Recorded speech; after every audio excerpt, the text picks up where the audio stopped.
Miss Apple, hindi ko po. Senator Alan Peter, kasi ganito rin sa akin din bilang isang media practitioner at meron akong programa Wanted sa radyo. Tama ka, meron yung tinatawag na personal knowledge, meron naman din yung lumalapit sa akin para magsumbong. I don't have personal knowledge of their experience kasi wala naman ako doon. Pero I took their word for it because pumunta sila sa akin, nagsasabi na sila ay nasaktan ni so-and-so at nagpapakita ng mga dokumento. So yun ay valid sa akin. Ang kaibahan, Mr. Chair, ikaw, tatawagan mo yung opisyal, tatanungin mo siya.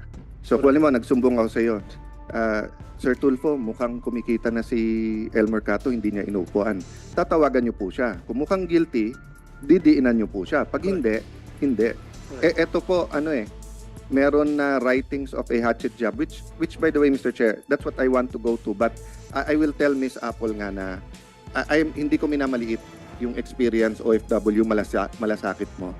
I'm just putting it together with what happened sa Tribune. If you give me lang a few questions, Mr. Chair, I'll prove my point. No? Pero hindi ko minamaliit yung inyong... In fact, I thank you for coming forward kasi nakakatulong to sa mga taga-Milan. I thank you for having time for a chat group. Sinasabi ko lang, kung 5 na nabasa mo ay totoo, pagka yung 1 o 2 hindi mo sure at sinabi mo sa dyaryo, naapektuhan yung buong testimony mo. So kung may magsumbong kay Chairman Tulfo, inaapi yung 300 OFW at mukhang totoo yun, isumbong mo.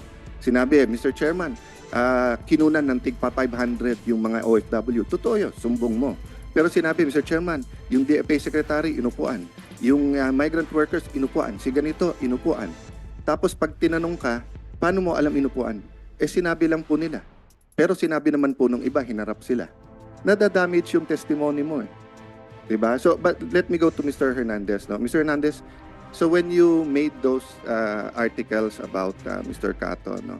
Sinong kino-quote mo sa mga natin dito ngayon? There were several po na those are present now. from those present, Enrico, Vanessa, So, ang kinote mo sa kanila, Jeffrey. which specific ang kinote mo sa kanila? Na kumikita na siya, inuupuan niya, or what? Wala dun sa walang kumikita. Yung inuupuan quote dun sa Alpha 400 na yung story, yung Recall Cato, meron dun Yeah. So you came out with a series of articles yes po. basically condemning na Conjen Cato. No, I was not condemning Conjen Cato. So when you say alisin na siya dahil revamp, when you say na mukhang guilty kasama na and everything ganun, that's not condemning. It was quoted, sir, dito sa articles. Sa Alpha 400. Hindi naman tayo pinanganak kahapon eh. Kahit naman mag-quote ka nung iba eh. Kung 10 ang pwede ko i-quote dito at yung kinote kong isa, dapat mag-resign na si Mr. Fernandez dahil hatchet job ang Tribune. And then I published that. 'Di ba? I cannot now say that hindi tira 'yon, hindi ano 'yon. 'Di ba? Yung it's how you latag the news, paano nyo i-angle yung news. So let me clarify Ms. Fernandez. Who broke the news? Kayo or si Yusek? Kasi iba si Conjen, iba yung nasa transcript eh. Sa transcript, you interviewed him sa earthquake lang and then found out about the scam later on. Correct. Sa kanya, ang sinabi niya na sa interview, siya ang naglabas ng scam. In-interview namin siya noong September 7 para pag-usapan yung tungkol sa earthquake. If you will allow it, Your Honor, meron kami dalang video dito para maipakita sana yung interview ni Conjen Cato where he also broke there. Tinanong kasi yung tungkol, may sinabi siyang 400. No, that's all I have to know. Yeah. So, siya ang nag-break, hindi kayo. Precisely, kaya finalo up namin, Your Honor. Yeah, but Yes. hindi yun yung una yung testimony eh. Yung una yung testimony, yung una mong interview sa kanya tungkol lang sa earthquake. Let me finish please. Go ahead. Nung nilabas nyo na yung tungkol sa scam sa Milan, hindi nyo na siya mahuli. That's Hindi, correct. but that's not what happened. What happened was, in your first interview, siya ang naglabas na meron, and then off the air, sinabi niya sa iyo, ma'am, pasensya na hindi ko mabibigay yung details kasi under investigation to. Hindi ba yun ang nangyari talaga? Your Honor, if you will allow me, we have they subpoenaed No, the documents. I don't need that because you already admitted eh. ang tanong ko lang naman is, in your first interview, did he already bring up the scam or not? You already said he brought it up. He did, but I did not interview him. It's Alan and Mr. John Yes. Dodson. Yes. So he was the one who broke He it. brought it, yes. He Yes. brought it out. That's why they came out. Okay. Kaya sila lumabas. Dahil nakita nila si Conjan Cato na nandun sa usapang OFW, so nakipag-contact sa amin yung mga nabiktima, and that's how we started it. And then we tried to call Conjan Cato para sagutin nga ito at i-endorse yung mga complaint. Ayaw niya magsalita. So that's the story, Your Okay, Honor. no, that's your story. That's the No, real that- story, Your No, Honor. that's one side of the story. No, That's Your your Honor, story. that's the real story. You know, kahit magpalakasan tayo ng boses dito, it will No, be no, the... I warn you, you don't have the right to raise your voice in this hearing. You don't have the right. Apologies, Your Honor. You're used to Chair. that kasi. Kayo ni... Can Mr. Fernandez also No, take the seat? Mga resource person, wala kayong karapatan na magtaas ng boses dito. Okay? Ang pwede na magtaas ng boses siguro yung nagtatanong sa inyo, pero kayo hindi pwede. Okay? Mr. Chairman, I will also moderate my voice so that I will be respectful.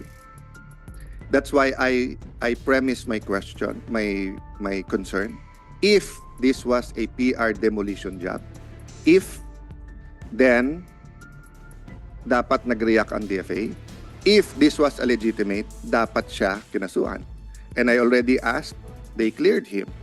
So may I ask that Mr. Willie Fernandez, who was also invited, also take the seat, and if he has already taken the oath, Mr. Chair, may questions din lang ako. Ay, ma'am, pwedeng sabay na lang po. Sige, Comsec, nag-vote na ba? Si Mr. Tapos na, Senator Yeah. Alan. So let's clear the facts, ha? So, in-interview nyo si Mr. Cato at kaibigan nyo siya, correct? That's true, Oo. Your Honor. Mr. Fernandez, would you like to... Happy Valentine's? Valentine, Your Honor. Yeah. So, kaibigan nyo rin po si Mr. Elmer Cato? Yes, sir. Okay. So, nung in-interview nyo, everything was well. Siya po ang nag-reveal na meron scam. Tama ho yan. Tama. Okay. Teka muna po. Hindi po ako nag-interview. Yes po. Tribune po. Yung program po ng Tribune. Okay. So, going back to Mr. Hernandez and the writers who wrote and nag-banner about him. Sa isang tao na uupuan niya yung scam, before nyo in-interview, humingi na siya ng abogado.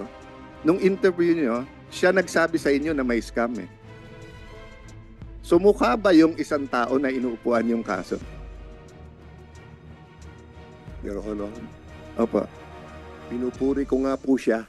Mm. Sabi ko po sa kanila, yung sinabi sa akin, ang galing ni Elmer Cato, kaibigan ko yan. Yes. Ngayon po, nung subsequent, nakita ko kasi ng mga so-called victims, no? With quotation mark. Yung interview kay Conjan Cato, naglabasan po sila. Kasi si Conjan Cato, mahal ko yan. In the same manner that, pagkakasama tayo eh. You see?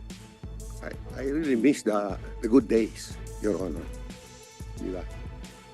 Naglabasan po yung mga tao. Anong gagawin po namin? Yeah. Sige, let's sir. No, At let's isang go araw through po- that. Let's go through that, Oo. Mr. Fernandez. So, okay 'yon. So, because of what he said, naglabasan. Opo. So, dahil you're a legitimate news organization, you have to interview them. Yes, Diba? sir. Okay. Now, when you interview them, hindi ba dapat, kung may allegation sila against Mr. Cato, i-interviewin nyo naman siya? Yes, sir. Okay. Ginawa po yan, sir. No. I'll ask muna the question, sir. Ha? So, dapat in-interview siya. Di ba? Okay. Pero hindi ba nauna yung banner painting him as in the pockets of bago niya hiningan siya ng comment. I don't think so, sir. So, Because nung hindi po siya makontak si Elmer Cato. sino yung unang banner? Di ba unang- Sino sumulat na? Sulat po si Alan at saka Oh, Alan. at saka si- Kailan mo siya hiningan ng comment? Sorry, Mr. Chairman, I just want to shortcut to get to the bottom of it. Just to prove either of the two. To prove that this was a legitimate breaking story, that they had all the right as press, or that this was a hatchet job. Okay, if I may interject. hindi po pwedeng- Excuse me, Senator Alan, ako po'y manunulat din at broadcast at the same time.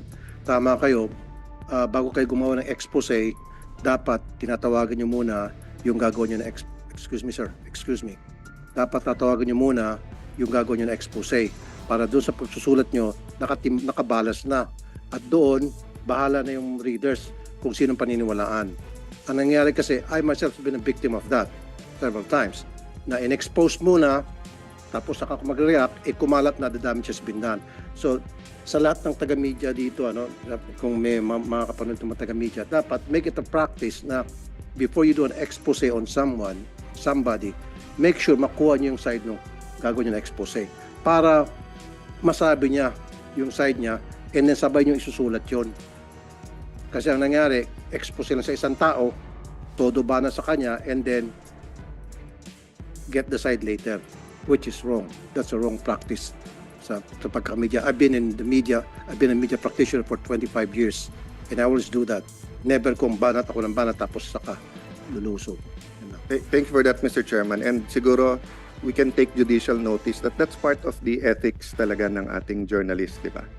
Whether sa broadcast or sa Print.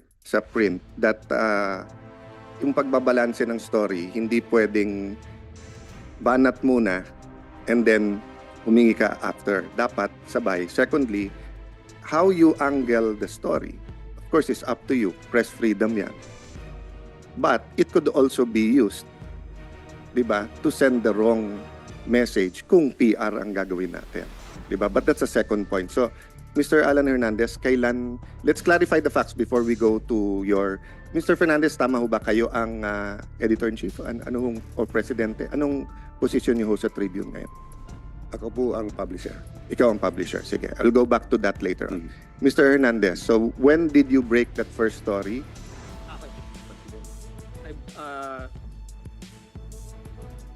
I broke the story on Saturday, September 23. Okay, and that was more or less 3 weeks after Mr. Cato came out with the the expose.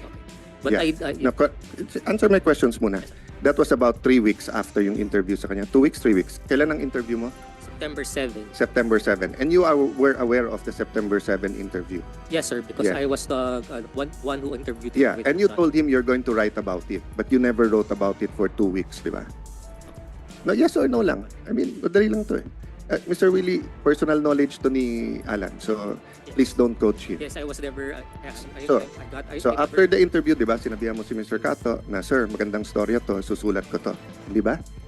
Yes, Your Honor. Oh, but you didn't write about it for 2 weeks. Yes, Your Honor. Oh. So, but you didn't think it was a legitimate story that hundreds of Filipinos were already being scammed? Yes, I knew it was a Yeah, so but you didn't write about it for 2 weeks. You waited na may lumabas na complainants. Then you angled the story again. No, Your Honor, we did not wait. So what did you do for 2 weeks? We continued with our we continued with our. Yeah, story. you never wrote about it. I did not. Yeah, was not for 2 able to weeks write you did not. Di ba? Oh, kasi sabi niyo public service to, Tribune is sa ganito, ganyan, but you never wrote about it for 2 weeks. So Because when I when you finally so when you finally wrote about it, the story was not the scam. The scam was, what's the first one you wrote? You're holding it up. So, go ahead, hold it up. Para lumaki yung circulation niya. Ano yan? Over 400 Filipinos scammed in Italy. Tapos what did it say about Conjan Cato?